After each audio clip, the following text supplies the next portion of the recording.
Okay. In earlier lecture, we started with the new chapter, that is chapter number 3 in organic pharmaceuticals. So chapter number 3 जो आहे तो आपण start केला होता. त्यामधले 2 बीट्स आपण कव्हर केले होते. सो टोटल 5 बीट्स आहेत. सो 5 बीट्स मधले आपण 2 बीट्स आपण कव्हर केले होते. सो हिमॅटोनिक्स हा बीट कव्हर झालेला आहे अँड टॉपिकल एजंट हा बीट आपण कव्हर केला होता. So from today's lecture we are going to learn next beat of this chapter, that is a gastrointestinal agent. So gastrointestinal agent हा खूप इम्पॉर्टंट बीट आहे आणि खूप मोठा बीट आहे ज्याच्यावरती तुम्हाला बरेच क्वेश्चन विचारले जाऊ शकतात.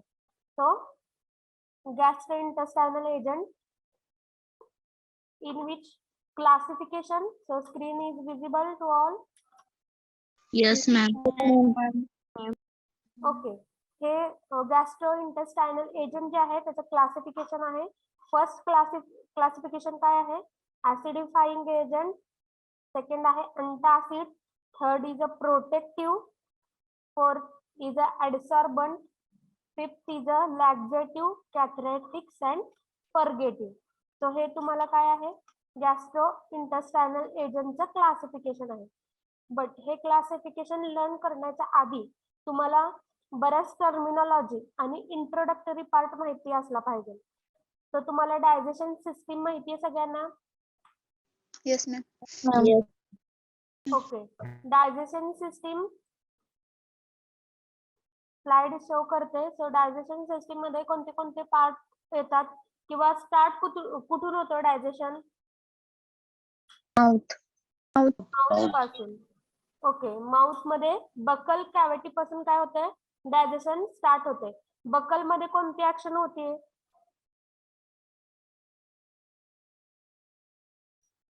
Speak fast. बकल मध्ये कोणती ऍक्शन होते? जे पण फूड आहे तुमचं त्या फूडचं व्हेरियस पीसेस मध्ये कन्व्हर्जन होते. मीन्स काय होते? फूडचं ब्रेकडाऊनची प्रोसेस कुठे होती? बकल मध्ये. त्यानंतर त्याच्यामध्ये काय मिक्स होणार आहे त्या फूड सोबत?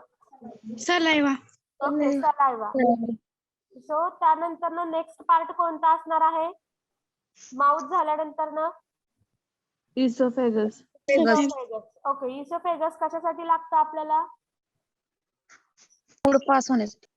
फूड पास होण्यासाठी. Very good. तर इसोफेगस मधून काय होणार आहे? जे पण तुम्ही चिव केलेले जे काही फूड आहे ते पुढं पास होणार आहे. सो कुठं पास होणार आहे? स्टमक मध्ये. स्टमक मध्ये. Very good. स्टमक मध्ये कोणती कोणती प्रोसेस होती? Hydrochloric acid. ओके. स्टमक मध्ये HCl चं सिक्रेशन होतंय. सो HCl मुळे काय होतंय?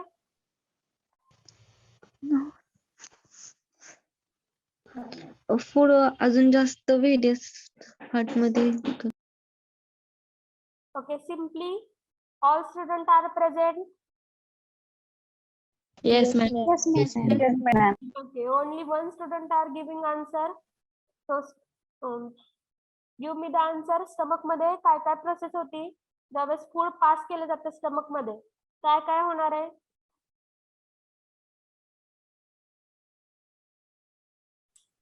स्टमक मध्ये मिक्सिंग होतं का? Yes. स्टमक मध्ये HCl सिक्रेशन आणि अदर एन्झाइम मुळे जे आपलं फूड आहे ते डायजेशनच्या प्रोसेस मध्ये फुल्ली इन्व्हॉल्व होतं का? Yes. ओके. ह्या सगळ्या गोष्टी कुठे होणार आहेत? स्टमक मध्ये. स्टमक कडून फूड कुठे जाणार आहे परत? Small intestine. स्मॉल और large?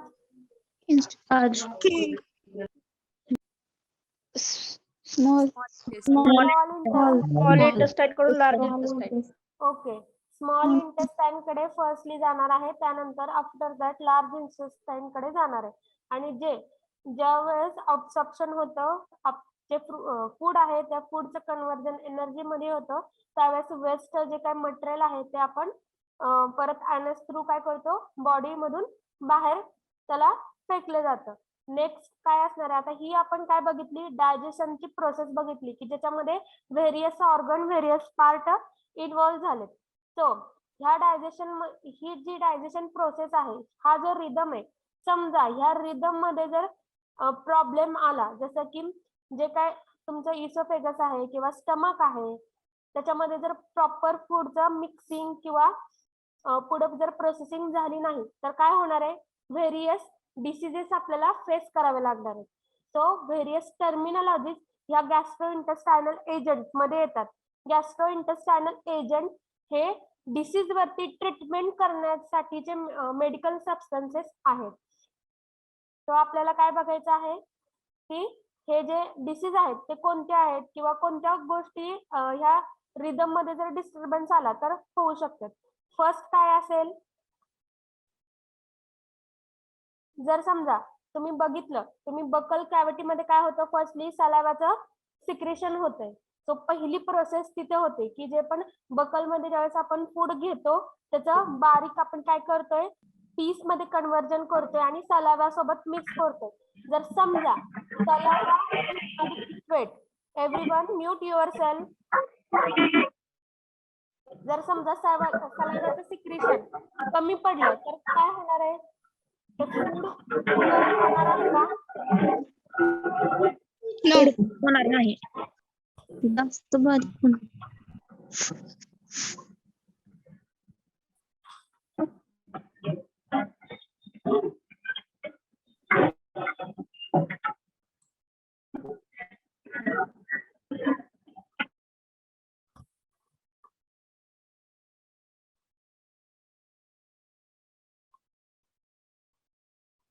Okay, everyone mute yourself. जर समजा सलाइवाचं सिक्रेशन प्रॉपरली झालं नाही तर काय होणार आहे, ते फूड पुढे इसोफेगस मध्ये जाण्यासाठी डिफिकल्टी होईल. तो त्याच्यावरती जे आपण ट्रीटमेंट करतो त्या ट्रीटमेंट मध्ये आपण जे क्लासिफिकेशन मगाशी मी दाखवले, ऍसिडिफाइंग एजंट, अँटासिड, प्रोटेक्टिव्ह अँड ऍडसॉर्बंट, कॅथरायटिक्स, हे काय, ह्यापैकी एक आपल्याला एजंट तिथं यूज करावं लागणार आहे. तो तुम्ही राईट डाऊन करू शकता.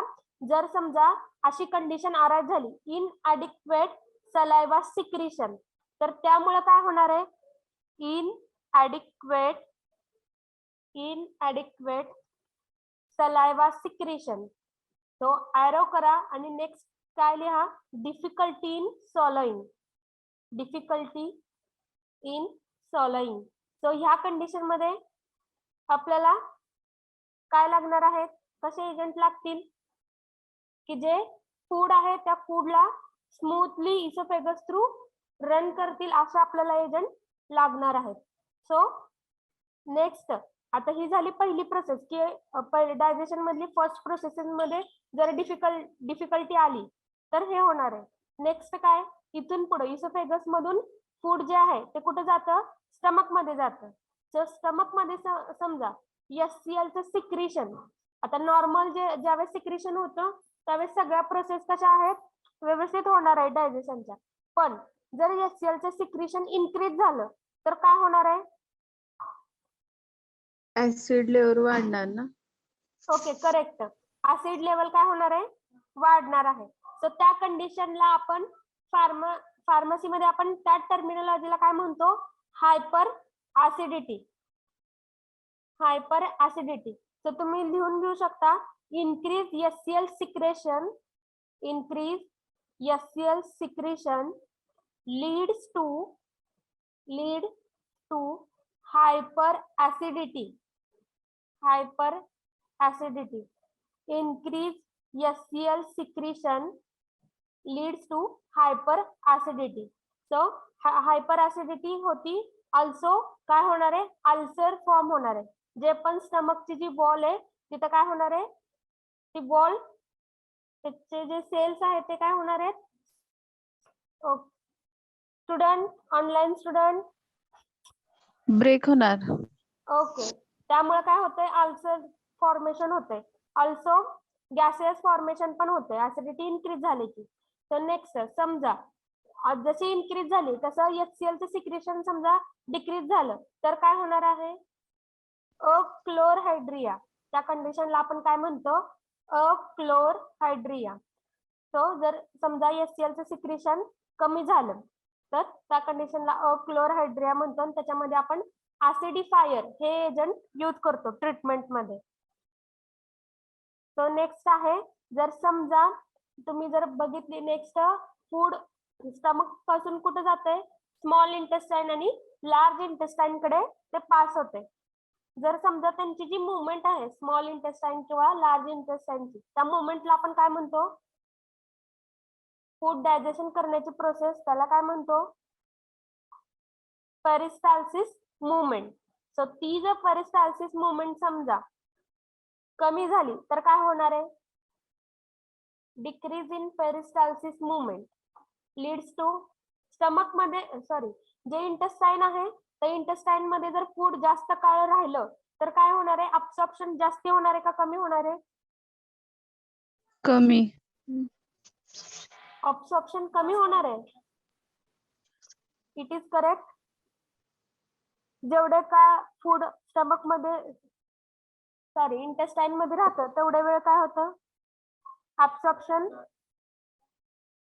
स्टुडंट, हे खूप बेसिक आहे, हे ऑलरेडी तुम्हाला झालेलं आहे. Just we are going to revise all the thing.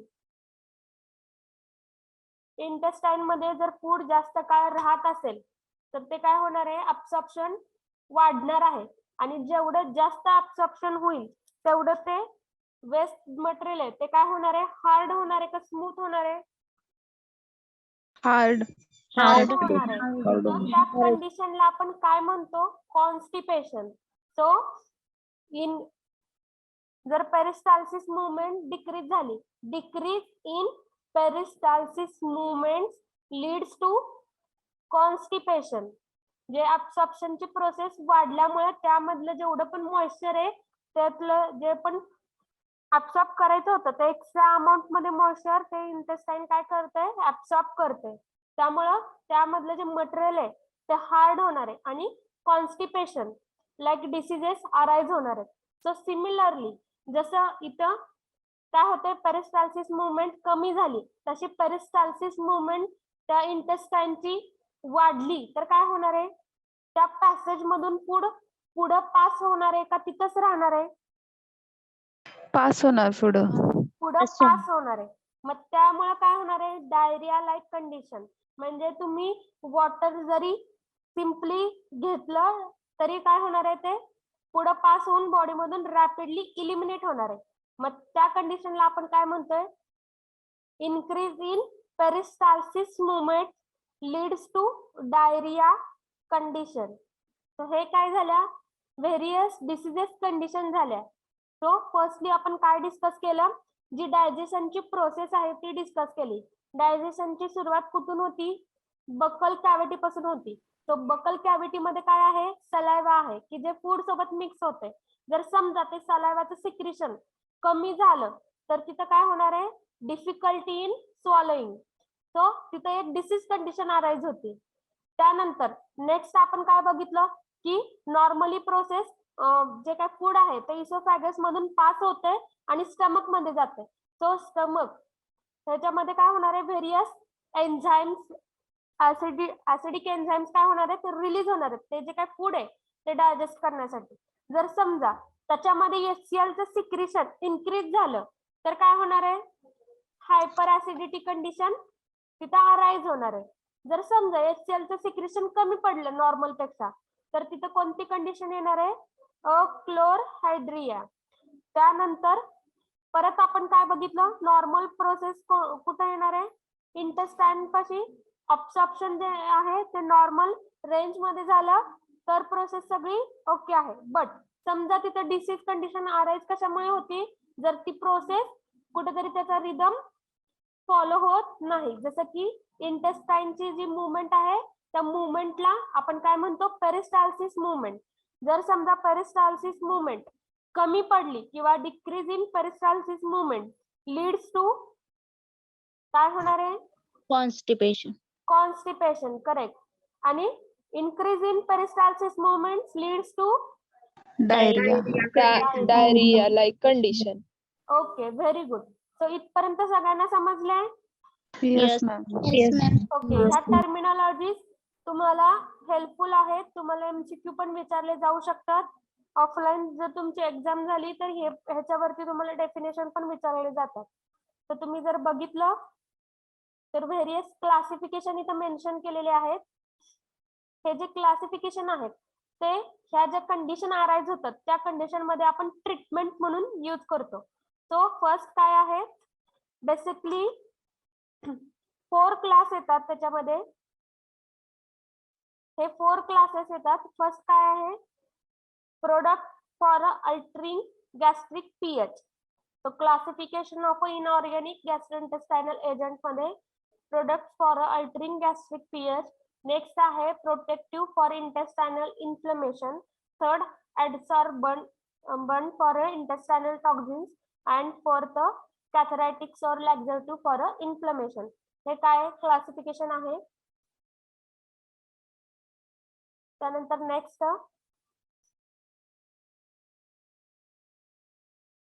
तो इथं बघू शकता, इथं डेफिनेशन सांगितलेली आहे, हायपर क्लोरहायड्रिया और हायपर ऍसिडिटी. तो आपण जे म्हणलं आता डिस्कस केलेलं आहे त्याच्या स्क्रीनवरती तुम्हाला डेफिनेशन प्रेझेंट आहे. Hyperacidity when excess secretion of acid takes place in the stomach. This causes the imbalance in acid enzyme ratio, thereby finally leading to hyperacidity and ulcer.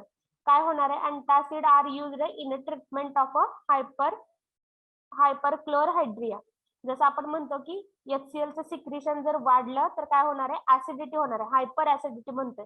So this definition आहे, whenever excess secretion of acid takes place in the stomach, this causes the imbalance in the acid enzyme ratio, thereby finally leading to hyperacidity and ulcer. So next त्याच्यावरती treatment म्हणून आपण काय use करणार आहे, antacid आपण use करणार आहे. Next आपल्याला प्रत्येक क्लास आणि त्या क्लास मधला ड्रग पण आपल्याला लर्न करायचं आहे. नेक्स्ट कंडिशन काय आहे, हायपोक्लोरहायड्रिया. सो हायपोक्लोरहायड्रिया किंवा त्याला तुम्ही म्हणू शकता अक्लोरहायड्रिया. Chlorhydria. So whenever inadequate secretion of acid takes place in the stomach, this causes achlorhydria. So इथं बघू शकता achlorhydria and hypochlorhydria. So ज्यावेळेस सिक्रेशन HCl चं कमी होतो नॉर्मल रेंज पेक्षा त्यावेळेस अक्लोरहायड्रिया कंडिशन अराइज होती.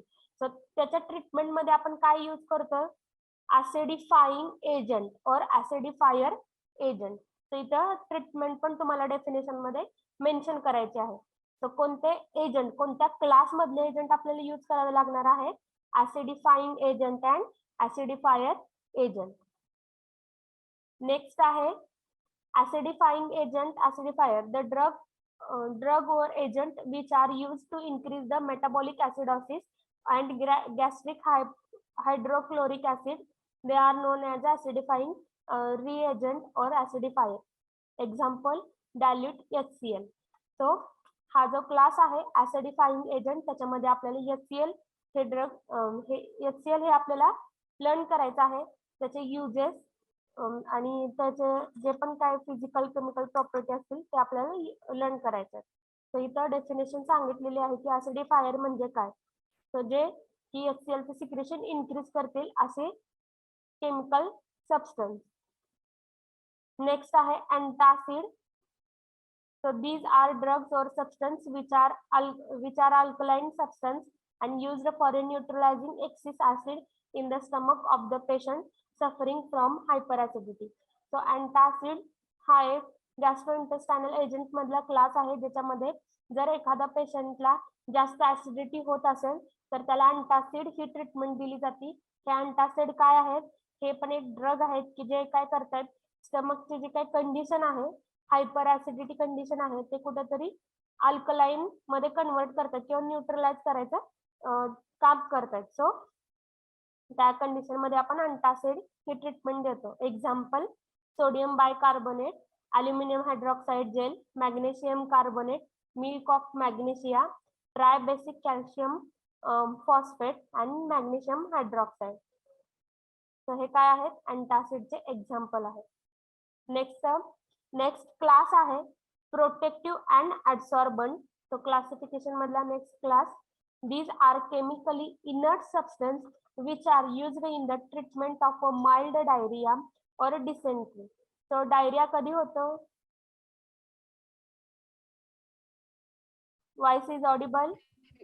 Increase in peristalsis movement. Very good. Increase in peristalsis movement. जर समजा पेरिस्टाल्सिस मुवमेंट इन्क्रीज झाली तर त्या वेळेस कोणते एजंट आपण यूज केले पाहिजे? Protective and adsorbent. तिथे ऍब्सॉर्प्शन कमी होते, जास्त मुवमेंट तिथे पेरिस्टाल्सिस मुवमेंट वाढल्यामुळं जे पण मटेरियल आहे ते काय होते पुढं पास होते. सो त्यामुळं ऍडसॉर्बंट हे आपण प्रोटेक्टिव्ह आणि ऍडसॉर्बंट हे क्लास मधले एजंट आपण यूज केले पाहिजे. So these are chemically inert substance which are used in the treatment of a mild diarrhea or dysentery of a GIT because their ability to absorb gases, toxins and bacteria. मग ह्याच्यामध्ये example काय आहेत? Bismuth subcarbonate, bismuth subnitrate, milk of bismuth. So bismuth containing compound आपण protective आणि adsorbent म्हणून use करतो. Next class आहे catharatics. So catharatics may be defined as the drugs which bearing about a defecation. They are beneficial in a constipation and for a expulsion of a intestinal parasites. So catharatics हे agent कधी आपण use करतो? ज्यावेळेस जी पण इंटेस्टाइनची movement आहे, peristalsis movement कधी होते constipation he condition? Decrease in peristalsis झालं. ओके, पेरिस्टाल्सिस मुवमेंट जर कमी झाली तर कॉन्स्टिपेशन होतं. तर त्या डिसीज कंडिशन मध्ये आपण कॅथरायटिक्स हे एजंट आपण यूज करतो. तर ह्या कॅथरायटिक्स मध्ये एक्झाम्पल म्हणून काय आहे? मॅग्नेशियम हायड्रॉक्साईड, सोडियम पोटॅशियम टार्टारेट हे काय आहेत? एक्झाम्पल आहे.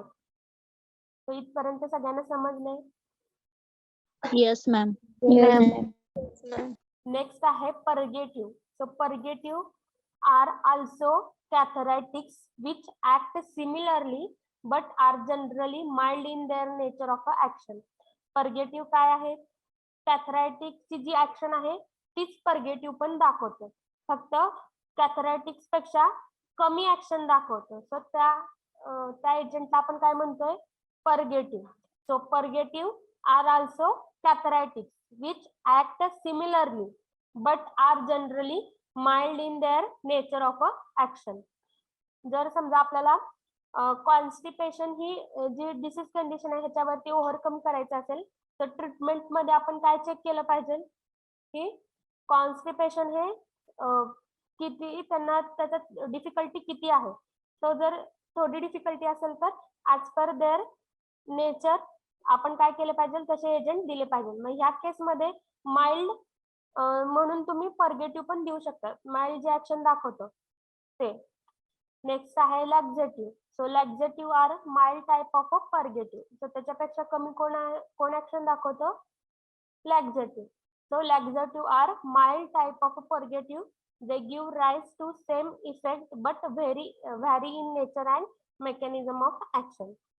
So example magnesium sulfate and sodium phosphate. These are the example of a laxative.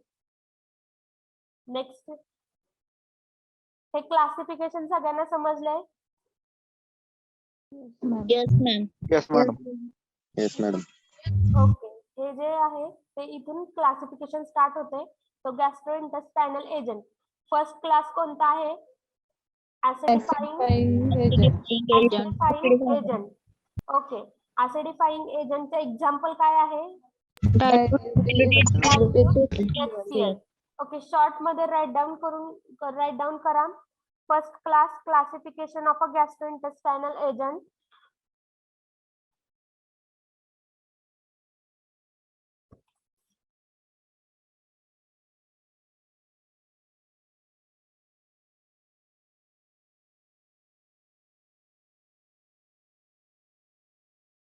Okay, first gastrointestinal एजंटचं क्लासिफिकेशन बघतोय. फर्स्ट क्लास कोणता आहे? Acidifying agent. Okay, example dilute HCl. Next class कोणता आहे? Antacid. Antacid. Okay, second class लिहायचा आहे antacid आणि example लिहायला स्टार्ट करायचे. त्याच्या खाली example aluminium hydroxide, aluminium phosphate. तर स्क्रीन वरती आहेत सगळे. तो अल्युमिनियम फॉस्फेट नंतर basic aluminium carbonate, magnesium oxide, calcium carbonate, sodium bicarbonate. हे सगळे तुम्ही एक्झाम्पल म्हणून राईट डाऊन करायचे.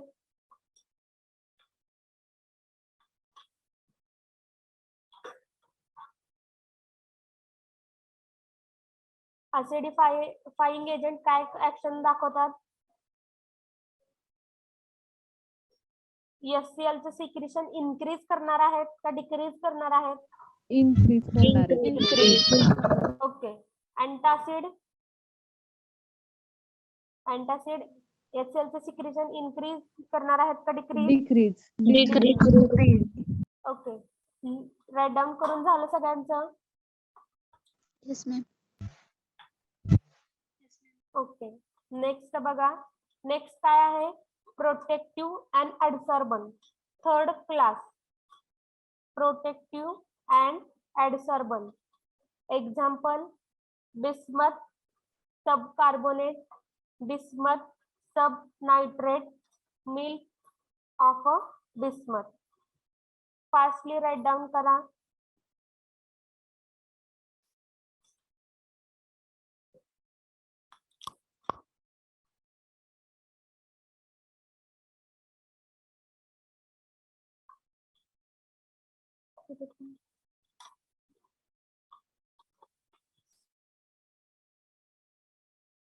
नेक्स्ट आहे कॅथरॅटिक्स. तर कॅथरॅटिक्स मध्ये example magnesium hydroxide, sodium potassium tartrate. Okay, right down करून झालंय सगळ्यांचं? Student. Yes ma'am. Okay, next purgative and लॅक्झेटिव्ह.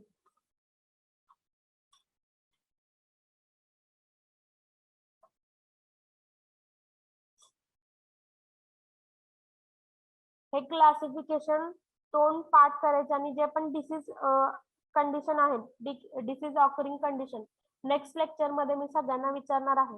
त्यामुळे हे 2 गोष्टी इम्पॉर्टंट आहेत.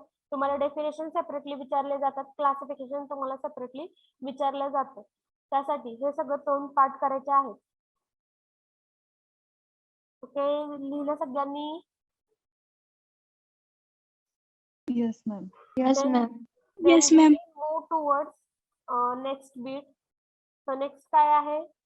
तुम्हाला हे व्हेरियस कंडिशन ज्या की आता आपण डिस्कस केलंय त्या कंडिशन इथं स्क्रीनवरती आहे. Diseases of GIT. नेक्स्ट आहे क्लासिफिकेशन आहे. तर हे इन डिटेल क्लासिफिकेशन त्यांनी मंथ्स अगेन शो केलेलं आहे. ऍसिडिफाइंग रिएजंट और ऍसिडिफायर. डिटेल क्लासिफिकेशन सांगितलेलं आहे. ऍसिडिफाइंग रिएजंट मध्ये फर्स्ट काय येतं? Gastric acidifier, urinary acidifier, systemic acidifier and fourth is acid. तर हे पण सगळ्यांनी राईट डाऊन करायचं आहे. डिटेल क्लासिफिकेशन टेक्स्ट टाकायचं. Detail classification.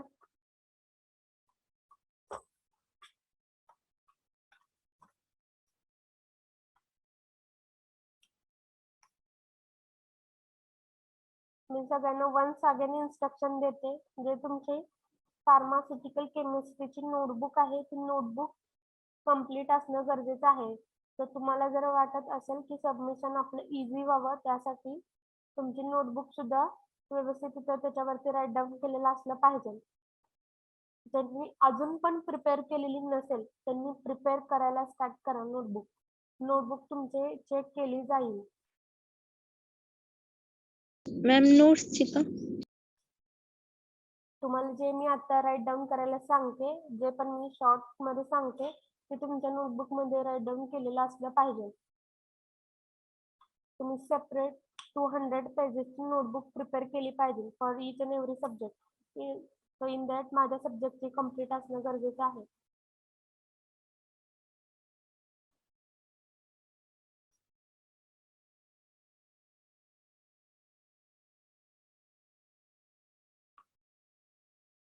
ते राईट डाऊन केलं का?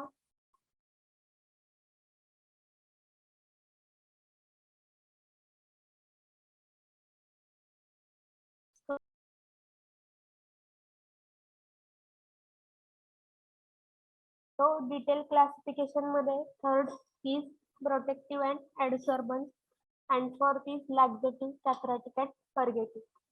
So script visible आहे सगळ्यांना. सगळ्यांनी example Yes, ma'am. Okay example fastly right down करा. हे क्लासिफिकेशन आणि ह्या ज्या कंडिशन आहेत ज्या की आपण डिस्कस केल्या होत्या त्या खूप इम्पॉर्टंट आहेत. त्यामुळे मी एवढा टाइम देऊन ह्या सगळ्या गोष्टी घेते कारण त्याच्यावरती बरेचदा क्वेश्चन विचारले जातात. तर स्कोरिंग साठी पासिंग साठी ते खूप इम्पॉर्टंट आहे.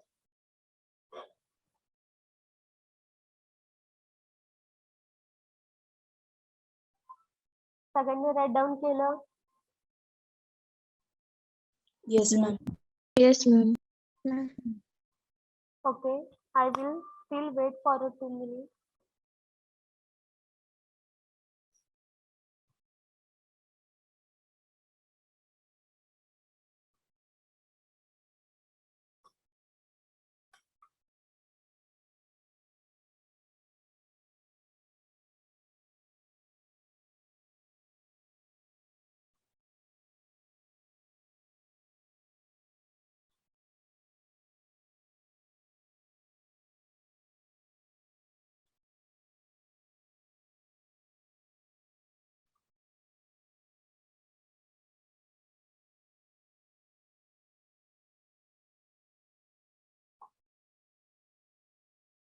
Okay, can we move toward next?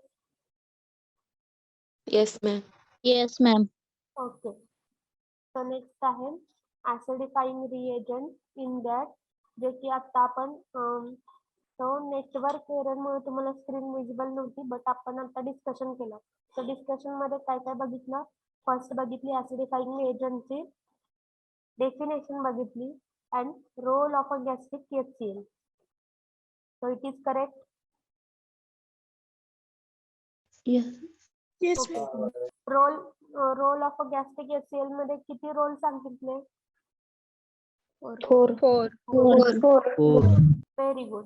So त्याच्यानंतर नेक्स्ट पार्ट मध्ये लिहा गॅस्ट्रिक ऍसिडिफायर, त्याचे डेफिनेशन, युरिनरी ऍसिडिफायर स्क्रीन वरती सगळं विजिबल आहे.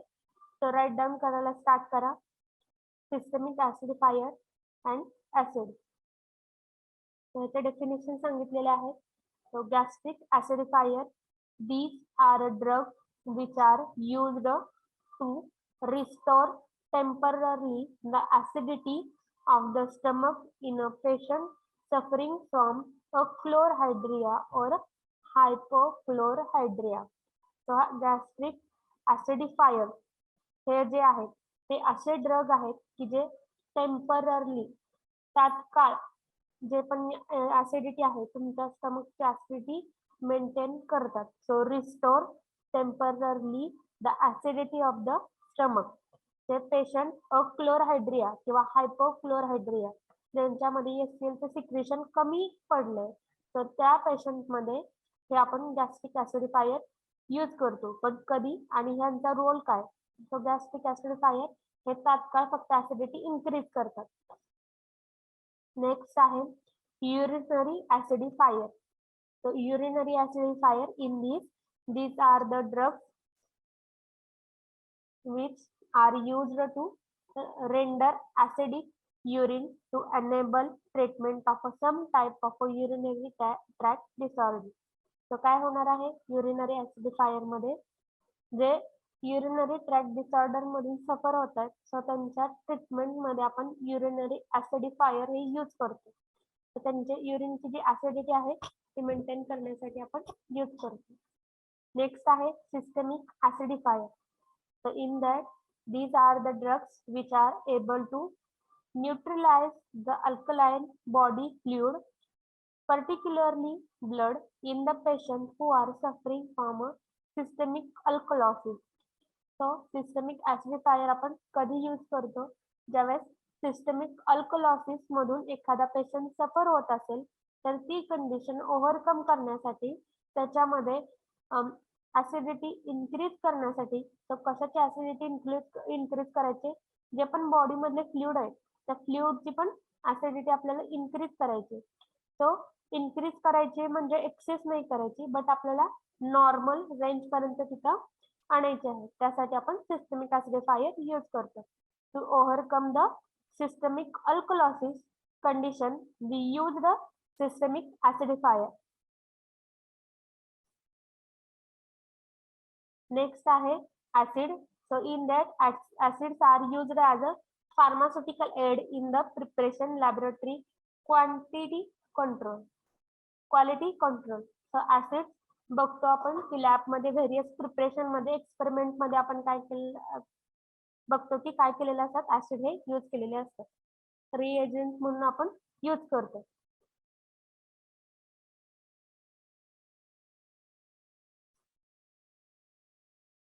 सगळ्यांनी राईट डाऊन केलंय? Yes, ma'am. Yes, ma'am. Yes, ma'am. Okay. Next properties. So properties मध्ये जर तुम्ही बघितलं तर HCl चे आपल्याला नेक्स्ट लिहा डायल्यूट हायड्रोक्लोरिक ऍसिड. नेक्स्ट तुमचा ऍसिडिफाइंग एजंट मधला पहिला ड्रग जो आहे तो आहे HCl.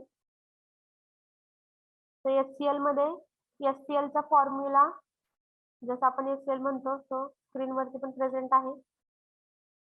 Molecular weight 36.46. This is the molecular weight. Next आहे प्रॉपर्टी. सो HCl सिनोनिम इथं मेन्शन केलेलं नाहीये, बट सिनोनिम काय आहे HCl चा? Muriatic acid. So write down करा. केमिकल फॉर्म्युला नंतर molecular weight after synonym is muriatic acid. After that हे जे आहे प्रिपरेशन. तर तुम्हाला स्टडी मध्ये प्रिपरेशन नाही आहेत. सो स्टडी मध्ये तुम्हाला काय काय आहे, युजेस, स्टोरेज कंडिशन, इनकॉम्पॅटॅबिलिटी आहे. तर next uses. Okay, before uses it's a property पण आहेत तुम्हाला स्टडी मध्ये. It's a physical property and chemical property. So it is a colourless liquid strongly acid.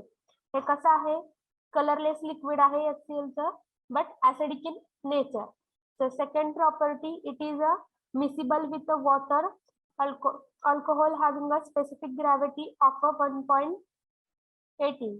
So ह्याच्यामध्ये काय सांगितलंय की वॉटर मध्ये कसं आहे, कसं शो करते नेचर, मिसिबल नेचर शो करते.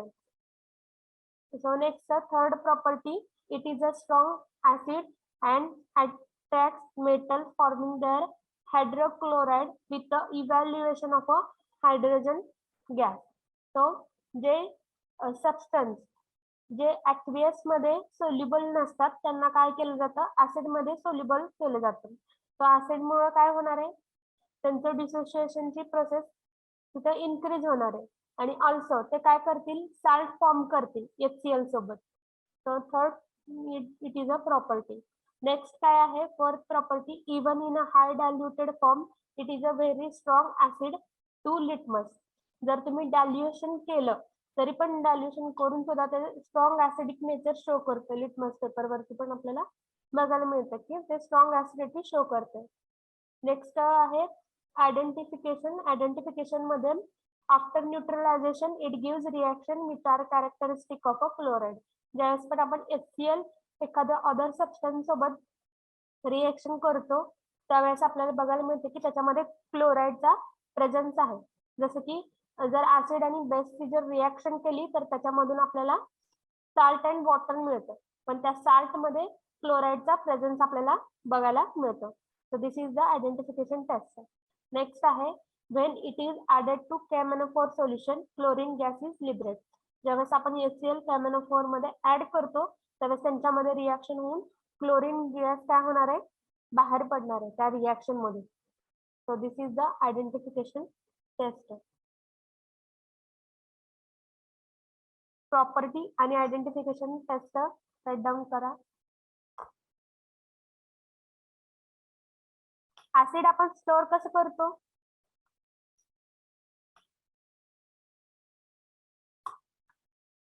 ऍसिडला कसं स्टोअर केलं जातं student, voice is Audible. Yes, ma'am. Glass bottle. Okay.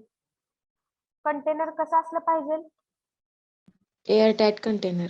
Air tight container. Correct. Tightly closed container मध्ये आपण ऍसिड स्टोअर करतो. युजेस मध्ये काय काय लिहिणार, HCl चा काय काय यूज असेल,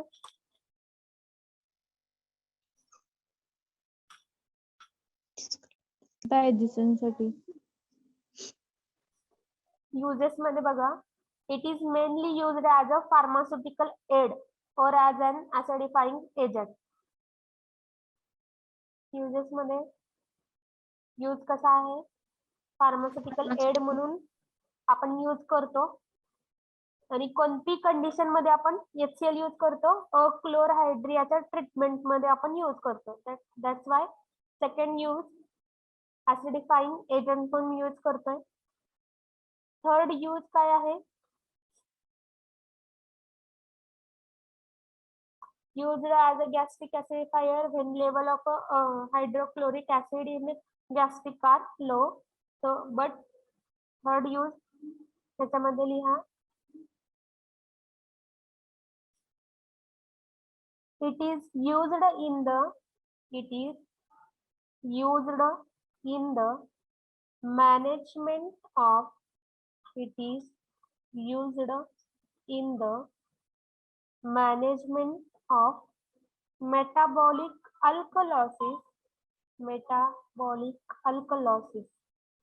थर्ड यूज मध्ये काय आहे, it is used in the management of metabolic alkalosis. And fourth use काय असेल, externally used as a solvent, catalyst in a basic pharmaceutical and as a acidifier. Solvent आणि कॅटलिस्ट म्हणून आपण externally use करतो pharmaceutical preparation मध्ये.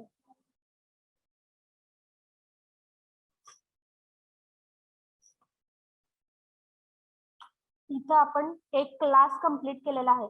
जे पण आपण क्लास बघितले होते, 4 क्लास बघितले होते, त्यामधला पहिला जो आहे ऍसिडिफाइंग एजंट, त्याचा detail classification, its definition, role of a gastric HCl, त्यानंतर एक्झाम्पल मध्ये डायल्यूट HCl, त्याच्यामध्ये केमिकल फॉर्म्युला, सिक्वेन्स चेक करा तुम्ही असंच लिहिलेलं आहे का, केमिकल फॉर्म्युला, त्यानंतर molecular weight, after that synonym काय आहे,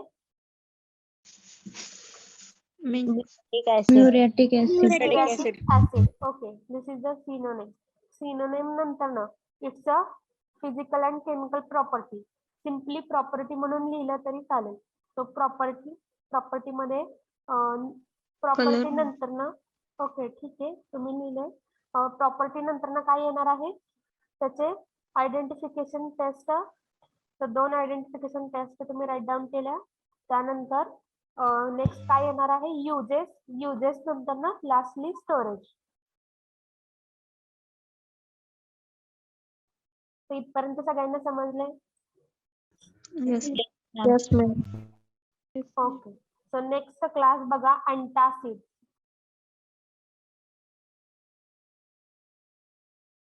नेक्स्ट क्लास आहे antacid.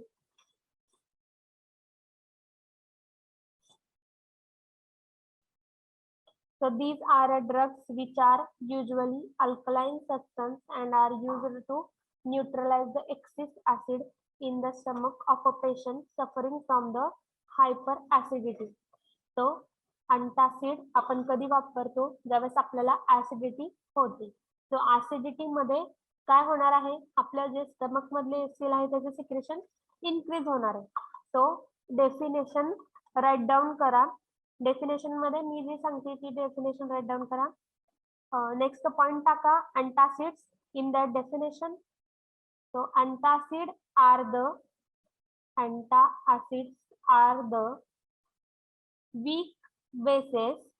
Antacids are the weak bases which reacts with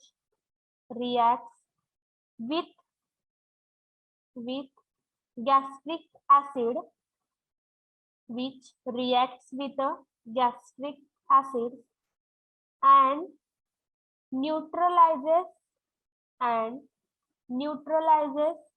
excess of a HCl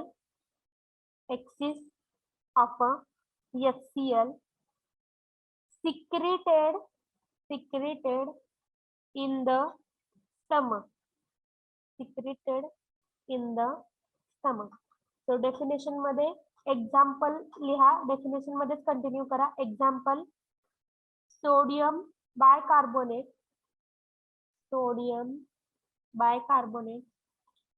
calcium hydroxide, aluminum hydroxide, magnesium hydroxide. So definition मध्ये काय सांगितलेलं आहे, antacids कसे आहेत, antacids are the weak bases. हे कसे आहेत, weak bases आहेत, which react with a gastric acid. So simply तुम्ही जरी लॉजिकली जरी विचार केला तर आपल्या स्टमक मध्ये जर ऍसिडिटी इन्क्रीज झाली, सो त्या ऍसिडला न्यूट्रलाइज करायचं असेल तर आपल्याला काय यूज करावं लागणार आहे, ऍसिड ला जर न्यूट्रलाइज करायचं असेल तर तुम्हाला काय यूज करावं लागेल, बेस यूज करावं लागेल. करेक्ट. सो हे पण सबस्टन्स कसे असणार आहेत, अल्कलाइन सबस्टन्स किंवा त्यांचा स्वतःचं नेचर कसं असणार आहे, बेसिक. ज्यावेळेस ऍसिड आणि बेस एकमेकांना रिॲक्ट करतात त्यावेळेस काय होणार आहे, सिम्पली 12th मधली डेफिनेशन आहे, acid and base react together gives speak fast.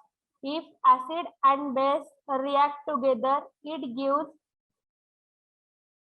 gastric acid. gastric acid. It is correct.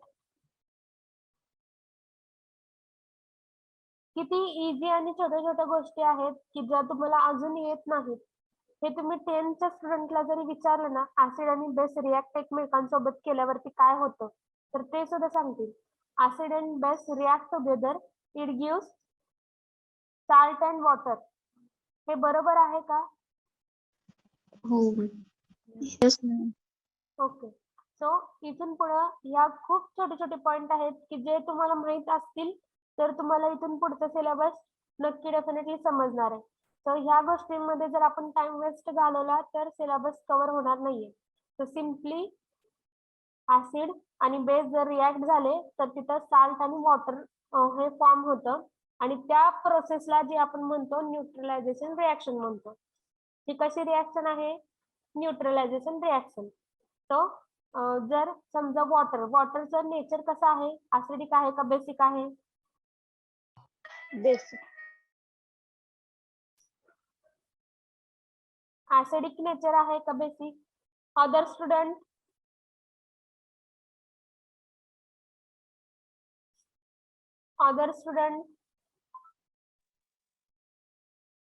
Water कसं आहे? Liquid. I cannot heard. Speak loudly.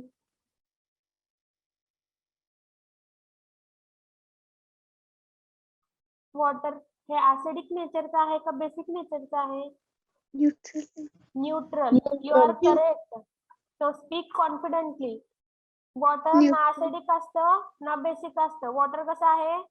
Neutral आहे. न्यूट्रल neutral आहे. त्यामुळं जी आपली ऍसिडिटी इन्क्रीज झाली ती काय होणार आहे, कमी होणार आहे ड्यू टू इट्स अम्फोटेरिक नेचर. ते कसं ऍक्ट होणार आहे, जर ऍसिडच्या प्रेझेन्स मध्ये ते स्वतः बेस सारखं ऍक्ट होतं आणि बेसच्या प्रेझेन्स मध्ये ऍसिड सारखं. त्यामुळं न्यूट्रलायझेशन इथं पण आपण कसे सबस्टन्स घेतोय, जर ऍसिडिटी इन्क्रीज झाली स्टमक मध्ये म्हणजे आता आपल्याला त्या ऍसिडला कमी करायचंय. जर ऍसिडला कमी करायचं असेल तर बेसचा यूज करतो आपण आणि ऍसिड आणि बेस रिएक्ट झाल्यानंतर ना तिथे न्यूट्रलायझेशन रिएक्शन होणार आहे म्हणजे तिथे वॉटरचं फॉर्मेशन होणार आहे. सो वॉटर स्वतः न्यूट्रल असतं त्यामुळे ते काय करणार आहे, ऍसिडिटी कमी करणार आहे. So these are drugs which are usually alkaline substance and are used to neutralize the excess acid in the stomach of the patient suffering from hyperacidity. So hyperacidity म्हणजे काय, a condition in which the level of acid in the gastric juice is excess causing discomfort. So production of a gastric HCl is a continuous process. It means use of antacid is also continuous process. Strong alkaline base will damage the mucosal layer. मग इथं आपण weak bases का घेतलेत, strong bases का नाही घेतलेत, त्याचा answer आहे so strong alkaline bases will damage the mucosal layer. Write down करा, तुम्हाला वायवाला सुद्धा विचारले जाऊ शकतात की आपण वीक बेसेस का आपण अँटासिड मध्ये यूज करतो, स्ट्रॉंग बेस का नाही यूज करत. कारण जर स्ट्रॉंग बेस यूज केले तर आपले जे म्युकोसल लेअर आहे, स्टमकची जी ऍसिड पासून प्रोटेक्शन करण्याची जी वॉल आहे, जी काय लेअर आहे ते काय होणार आहे, डॅमेज होणार आहे. त्यामुळे आपण वीक बेस इथं यूज करतो. If action of antacid should be gradual without evoking reborn acidity, also antacid should know have any side effect. तर ह्यामध्ये काय सांगितलंय, अँटासिड साइड इफेक्ट शो करणार नाही. जरी समजा अँटासिडनी स्वतःची ऍक्शन नाही दाखवली तरी कोणता साइड इफेक्ट होत नाही. So antacid antacids give sympathomimetic relief from the pain by neutralizing excess of a hydrochloric acid. So they find use in a treatment of a ulcer by reducing pain. त्यामुळे आपण antacid हे ulcer जे काय stomach ulcer होतं त्याच्या treatment मध्ये आपण वापरतो. ते ऍसिडला न्यूट्रलाइज करायचं काम करतं. त्यामुळे in the treatment of a stomach ulcer or gastric ulcer we are used antacid. So next बघा, नेक्स्ट मध्ये क्लासिफिकेशन आहे तुम्हाला. Antacids are classified as follows. In detail classification सांगितलेलं आहे. क्लासिफिकेशन फास्टली राईट डाऊन करा. First is a systemic antacid, त्याला आपण म्हणतो ऍडसॉर्बेबल. and next आहे non systemic non adsorbable antacid.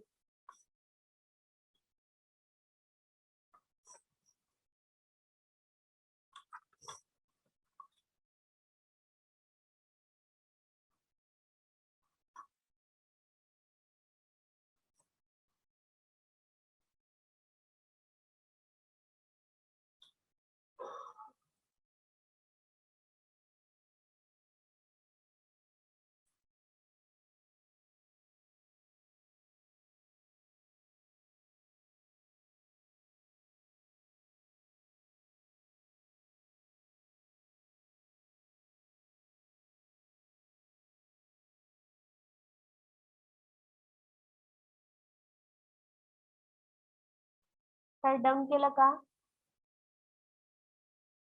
Yes, ma'am. Yes, ma'am. ज्यांचं राहिला असेल please take a screenshot. So first काय आहे, क्लासिफिकेशन ऑफ अँटासिड. इन ह्याच्यामध्ये दोन टाइप मध्ये ते क्लासिफाय होतं. फर्स्ट आहे सिस्टमिक अँटासिड, त्याच्यामध्ये ऍडसॉर्बेबल. सो ऍडसॉर्बेबल मध्ये एक्सप्लेनेशन बघा. These are soluble, readily adsorbable and capable of producing systemic electrolytic alteration and alkalosis. हे कसे आहेत अँटासिड्स, रेडली सोल्युबल, त्याची प्रॉपर्टी सांगितलेली आहे. these are soluble, readily adsorbable and capable of producing systemic electrolytic alteration and alkalosis. So example, sodium bicarbonate. Next आहे non systemic non ऍब्सॉर्बेबल antacid. त्याच्यामध्ये these are not absorbed to a significant extent and thus do not alter an appreciable systemic effect. This group is further divided into following. First, aluminum containing antacid, example aluminum hydroxide. Second, aluminum phosphate. In that third example, basic aluminum carbonate. Fourth, hydroxy aluminum amino acetate. Second class non-systemic madla calcium containing antacid. So in that calcium carbonate, tribasic calcium phosphate. Third class non-systemic मध्ये magnesium containing antacid, example magnesium carbonate, magnesium hydroxide, magnesium stearate, magnesium oxide, magnesium peroxide, magnesium trisilicate, magnesium phosphate. हे सगळे काय आहेत classification of a magnesium containing antacid. Fourth class जो आहे combination of a antacid preparation. त्याच्यामध्ये first aluminium hydroxide gel and magnesium hydroxide. Second aluminium hydroxide gel and magnesium trisilicate. Third simethicone containing antacid calcium and fourth calcium containing antacid. So these are the combination antacid. So हे in detail classification आहे. Systemic आणि non systemic असे आपल्याला antacid बघायला मिळतात. Systemic कशा आहेत ऍब्सॉर्बेबल आहेत आणि नॉन सिस्टमिक नॉन ऍब्सॉर्बेबल आहेत. हे फास्टली रॅपिडली ऍब्सॉर्ब होतील आणि हे काय होणार आहे ऍब्सॉर्ब फास्टली होणार नाही. So next is ideal property. So ideal property we will discuss in next lecture. So ideal property आणि जे पण ड्रग आहेत ते आपण पुढच्या लेक्चर मध्ये बघूया. सो आजच्या लेक्चर मध्ये आपण काय काय बघितलं एनीवन? Classifications, detailed classifications. आजच्या लेक्चर मध्ये काय काय बघितलं? Gastrointestinal agent. ओके. Define. आपला जो चॅप्टर नंबर 3 आहे तो चॅप्टर नंबर 3 मध्ये आपल्याला 5 बीट मोठे मोठे लर्न करायचे. त्यातले 2 बीट हिमॅटॉनिक्स आणि टॉपिकल एजंट ऑलरेडी आपण कव्हर केले. बट आता आजच्या लेक्चरला आपण काय घेतलं तो जो थर्ड बीट आहे. थर्ड बीट कोणता? Gastrointestinal agent. सो त्याचा इंट्रोडक्टरी पार्ट बघितला. सो इंट्रोडक्टरी पार्ट मध्ये काय बघितलं? फर्स्टली आपण प्रोसेस बघितली डायजेशनची. कशी होती, कुठून स्टार्ट होती आणि कुठे एंड होती. सो बकल कॅव्हिटी पासून स्टार्ट होती आणि एनएस पर्यंत एंड होती. सो ही झाली नॉर्मल प्रोसेस. जर त्या नॉर्मल प्रोसेस मध्ये जर समजा काय डिफिकल्टी असेल तर व्हेरियस डिसीजला आपल्याला फेस करावं लागतं. सो नेक्स्ट आपण काय केलं, कोणते डिसीज अराइज होऊ शकतात जर या नॉर्मल प्रोसेसला डिस्टर्बन्स झाला तर त्या कंडिशन आपण डिस्कस केल्या. त्यानंतर काय बघितलं आपण इन डिटेल क्लासिफिकेशन बघितलं. सो गॅस्ट्रोइंटेस्टायनल जे एजंट आहेत ते आपण ह्या ज्या व्हेरियस डिसीजेस कंडिशन अराइज झाली आहे त्यांच्या ट्रीटमेंट मध्ये आपण यूज करतो. सो नेक्स्ट आपण बघितलं classification of a gastrointestinal agent with example आपण ते लर्न केलं. नेक्स्ट त्या क्लासिफिकेशन मधला पहिला जो क्लास आहे ऍसिडिफायर एजंट त्याचं इन डिटेल आपण सगळ्या गोष्टी लर्न केलं. सो इन डिटेल मध्ये आपण काय बघितलं, डेफिनेशन बघितली. आफ्टर दॅट नेक्स्ट काय बघितलं, रोल ऑफ गॅस्ट्रिक HCl बघितला. त्यानंतर ना जे एक्झाम्पल होतं ऍसिडिफाइंग एजंट मध्ये डायल्यूट HCl त्याची होल HCl आपण लर्न केला. त्याचे काय आहे chemical formula, molecular weight, synonym, property, identification test, uses, storage हे सगळं आपण काय केलं लर्न केलं. त्यानंतर नेक्स्ट क्लास बघितला. नेक्स्ट क्लास मध्ये आपण लर्न केलेला आहे अँटासिड. त्याची डेफिनेशन राईट डाऊन केली. त्यानंतर इन डिटेल क्लासिफिकेशन आपण राईट डाऊन केलं. सो इथपर्यंतचा पार्ट आपण आजच्या लेक्चरला कव्हर केला. तर नेक्स्ट लेक्चर मध्ये नेक्स्ट पार्ट आपण कव्हर करूया. ह्यामध्ये कोणाला काय doubt? No, ma'am. No, ma'am. Okay, then we will stop here. Thank you for your patience.